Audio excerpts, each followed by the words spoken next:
전남의 수건 사업인 의대 설립과 흑산공항 건설의 민선 7기내 해결이 불투명합니다.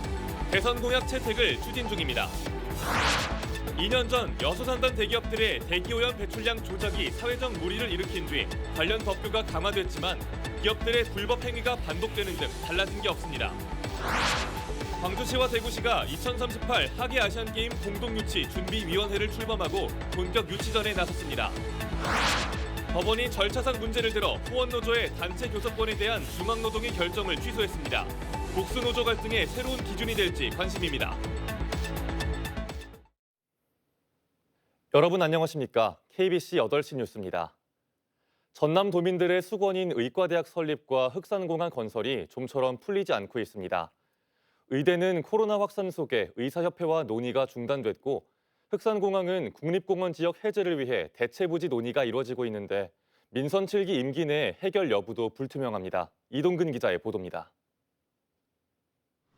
정부는 의료 사각지대 해소를 위해 의대가 없는 지역에 의대 신설 방침을 밝혔습니다. 사실상 전남의 의대 설립이 결정됐지만 의사정원 확충 등을 두고 의사협회가 반발하면서 여전히 평행선을 달리고 있습니다. 의정협의를 통해 논의를 이어가고 있었는데 이마저도 코로나19 확산으로 잠정 중단됐습니다. 전라남도는 의대 설립의 타당성과 설득 논리를 보다 구체적으로 내세우기 위해 용역을 의뢰했고 목포시도 민간학이 참여하는 TF팀을 구성해 의대 설립에 매진하고 있습니다. 의사협회라든가 이런 쪽에 타협의 대상은 아니라고 보여지고요. 문재인 정부라든가 다음 정부에서라도 확실하게 정책적인 그런 결정 하에서 국민적인 합의에 따라서 움직여야 되는 사안이라고 생각을 합니다. 흑산공항도 잡힐 듯 잡히지 않습니다. 국립공원위원회 문턱을 번번이 넘지 못하자 전라남도와 신안군은 흑산공항 부지를 국립공원 지역에서 해제하고 대체 부지를 내놓는 대안을 제시했습니다. 해수부 등 부처 협의를 거쳐 국립공원 구역조정 총괄협의회 심의를 통과했지만 국립공원위원회가 이 안을 최종 승인해야 합니다. 의대와 흑산공항 모두 연내 처리를 목표로 두고 있는데 사정은 녹록지 않습니다. 해를 넘길 경우 대선과 지방선거 등 정치 일정과 맞물려 또다시 늦어질 가능성이 큽니다. 어떻게든 심의를 잘 받도록 우리가 최선을 노력 다 하고 있어요. 12월 이전에 이게 공원위원회 소집해서 의결 받을 수 있게끔 하려고 지금 환경부하고 조율을 하고 있군요. 그렇습니다. 예. 전라남도는 현 정부 임기 내 확정될 수 있도록 정치권과 공조하고 여야 대선 후보들의 공약으로 채택될 수 있도록 요청할 계획입니다. KBC 이동근입니다. 광주의 요양병원과 나주 종교시설에서 코로나19 집단 감염이 계속되고 있습니다. 오늘 광주에선 코로나19 집단 감염으로 동일 집단 격리 중이던 요양병원에서 5명이 추가 확진되면서 관련 확진자가 66명으로 늘었습니다. 나주의 한 기도원에선 서울에서 온 2명이 코로나19에 확진된 데 이어 15명이 추가 확진 판정을 받으면서 방역당국이 접촉자 파악에 나섰습니다. 삼성전자 광주 3공장에서 코로나 확진자가 발생해 공장 운영이 오늘 하루 중단됐습니다. 삼성전자는 부품 생산 라인인 제3공장에서 근무하는 직원이 코로나19 확진을 받자 함께 근무하는 인력 600여 명에 대한 전수조사를 하는 한편 공장 운영을 오늘 하루 중단했습니다. 삼성 측은 부품 재고량이 충분한 상황이라 완성품을 만드는 1, 2공장은 정상 가동 중이라고 밝혔습니다.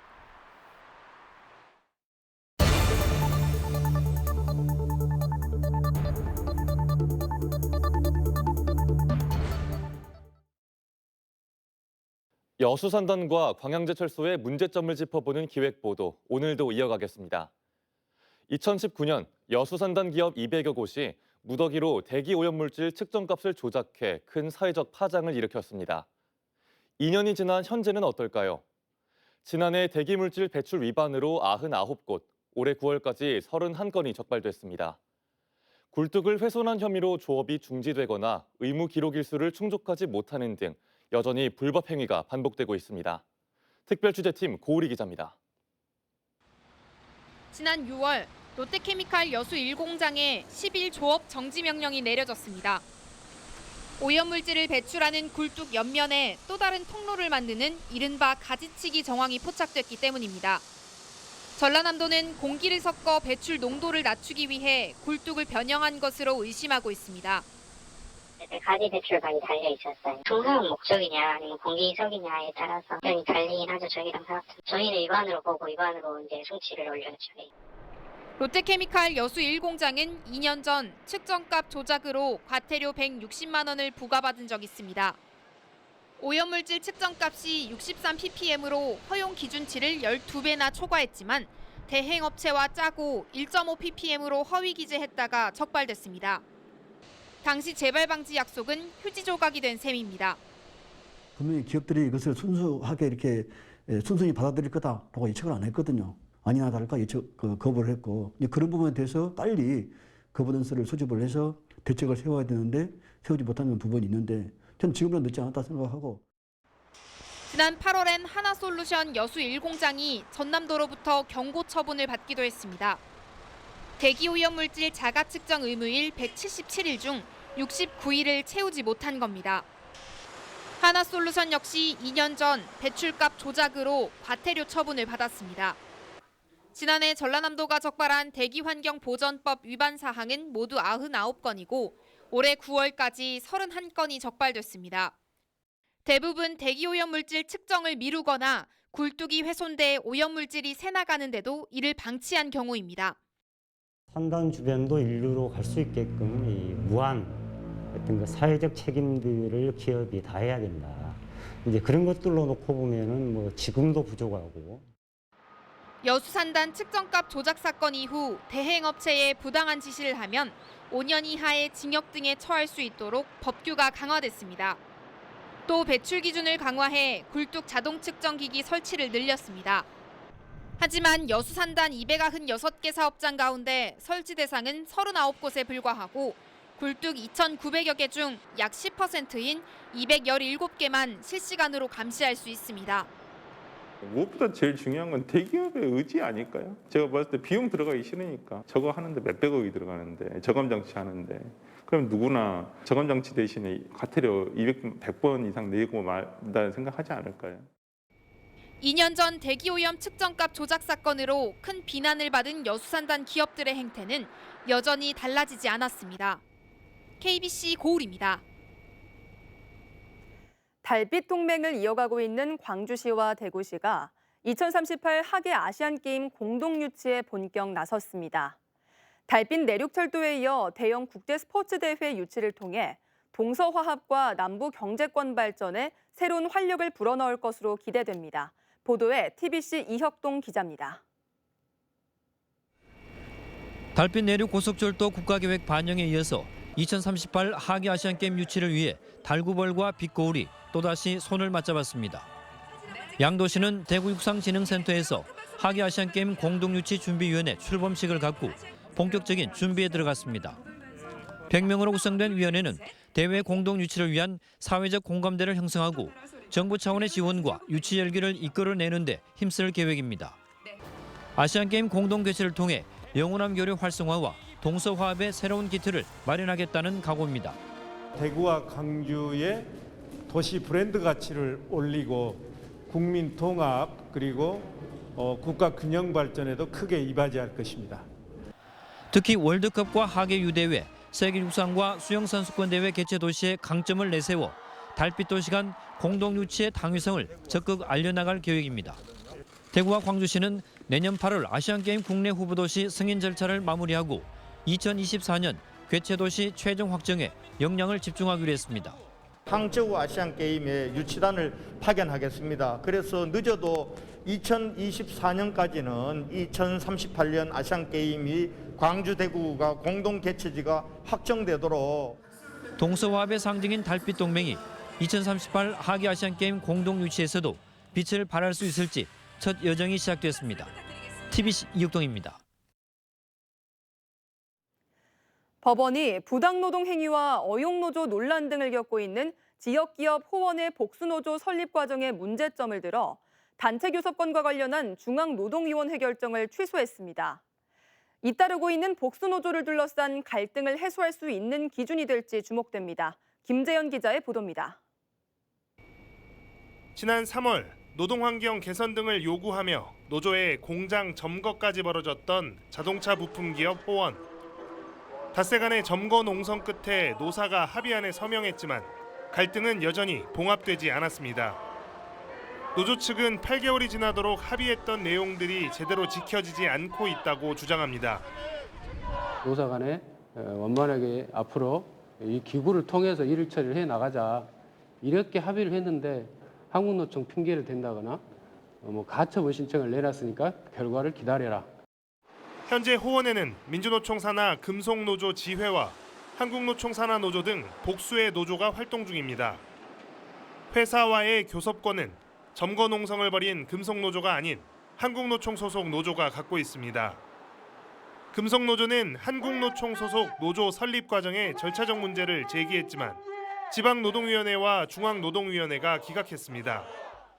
하지만 지난주 법원이 금속노조의 주장을 받아들여 중앙노동위원회의 판정을 취소한다고 판결했습니다. 한국노총 소속 노조의 설립 과정에 중대한 하자가 있어 교섭 대표 노조를 선정할 당시에는 노조로 볼 수 없다는 판단입니다. 법원이 지적한 문제점은 해당 노조의 조합원 자격이 잘못 적용됐고 과반수 노조를 결정하는 기준일도 잘못 해석했다는 겁니다. 한국노총 소속 노조를 어용노조라고 주장해온 금속노조는 법원 판결이 나온 만큼 부당하게 빼앗긴 단체 교섭권을 다시 가져오겠다는 입장입니다. 하지만 항소 등으로 재판이 장기화될 가능성이 큽니다. 만약에 포기를 하는 경우에도 회사 측에서 이걸 항소를 하면은 저희가 적극적으로 그 2심에서 다투지는 않지만 그래도 2심 법원이 열려서 항소심이 진행은 될 것 같습니다. 복수노조 제도 시행 이후 단체 교섭권 등을 둘러싼 노조 간 갈등이 끊이지 않고 있는 가운데 이번 판결이 새로운 기준이 될지 주목됩니다. KBC 김재현입니다. 공사 현장에서 작업자 3명이 추락해 중경상을 입었습니다. 오늘 오후 3시 반쯤 목포시 산정동의 한 공사 현장에서 작업자들이 딛고 있던 철 구조물이 무너지면서 3명이 3층 높이에서 추락해 골절 등 중경상을 입고 병원에서 치료를 받고 있습니다. 경찰은 철 구조물을 고정하던 줄이 끊어지면서 사고가 난 것으로 보고 정확한 경위를 조사하고 있습니다.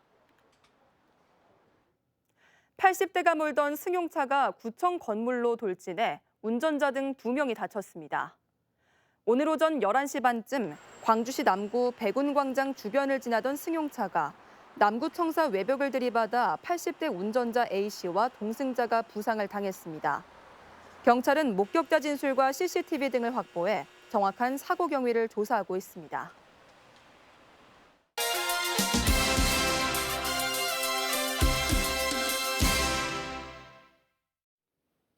이용섭 광주시장이 국회를 찾아 예결위원들에게 지역 현안 사업의 내년도 예산 반영을 요청했습니다. 이용섭 시장은 국회 예산결산특별위원장인 국민의힘 이종배 의원을 방문해 국가고자기장연구소 구축을 위한 예비타당성 용역비와 시립의료원 설립, 발달장애인 통합돌봄체계 구축 등 5개 사업의 국비 반영을 건의했습니다. 광주시는 56건, 1,827억 원이 국회 예산심의 과정에서 증액 또는 추가되도록 국회의장단과 예결위, 지역 국회의원과 중앙부처 등을 설득하고 있습니다.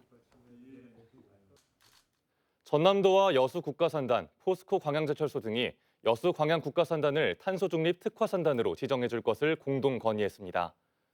전남도와 여수광양국가산단 대표자들은 여수상공회의소에서 동반성장 협의회를 열고 20대 대선 공약에 여수광양국가산단을 탄소중립 특화단지로 지정해줄 것을 요청하는 공동 건의문을 채택했습니다. 탄소중립 특화단지로 지정되면 오는 2030년까지 7천억 원의 사업비가 투입돼 탄소중립 공정실증센터 구축과 제조혁신 플랫폼 등이 구축됩니다. 최근 3년 동안 한전 등 전력공기업 퇴직자 180여 명이 자회사나 출자회사에 재취업한 것으로 나타났습니다.